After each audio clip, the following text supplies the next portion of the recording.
যে কোনো পেসারের জন্য এ যেন স্বপ্নের দিন, স্বপ্নের মুহূর্ত। কোহলি, রোহিত, গিল, ঋষভ বর্তমান সময়ের বিশ্ব ক্রিকেটের অন্যতম সেরা 4 ব্যাটসম্যানকে আউট করা। হাসান মাহমুদের তো উচ্ছ্বাসে ভেসে যাওয়ার কথা,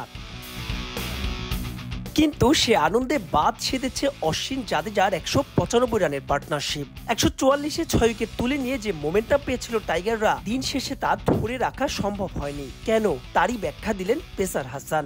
আমরা ডমিনেট করতেছিলাম সকাল থেকে, বাট উইকেট এখন খুব ভালো হয়ে গেছে।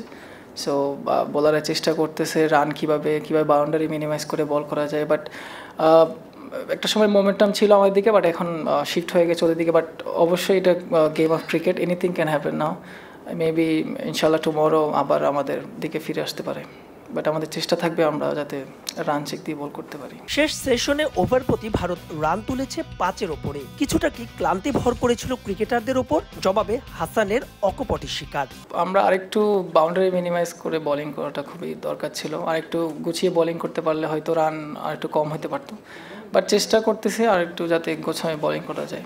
এখান থেকে ঠিক কি করা উচিত তাও বললেন লক্ষ্মীপুরের এই ক্রিকেটার। ভারতকে থামাতে চান 400 রানের আগেই। আমার কাছে মনে হচ্ছে যে অবশ্যই 4 রানের আগে অল আউট করতে পারলে খুব ভালো হবে আমাদের জন্য। বাট এখন জিনিসটা হচ্ছে যে আপনার উইকেটে খুবই ইজি হয়ে গেছে ব্যাটিং করাটা। উইকেটটা খুবই ব্যাটিং ফ্রেন্ডলি নাও।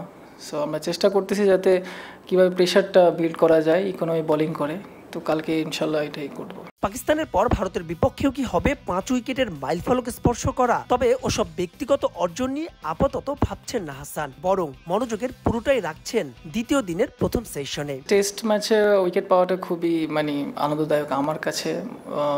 5 উইকেট পেয়েছিলাম পাকিস্তানের সাথে, বাট এখন ওই ধারাবাহিকতা ধরে রাখতে চেষ্টা করতেছি, যতটুকু টিমের জন্য করতে পারি নিজের বেস্টটা দিয়ে। বাট মাহবুব রিমন, সময় সংবাদ, চেন্নাই, ভারত। সকাল থেকে, বাট উইকেট এখন খুব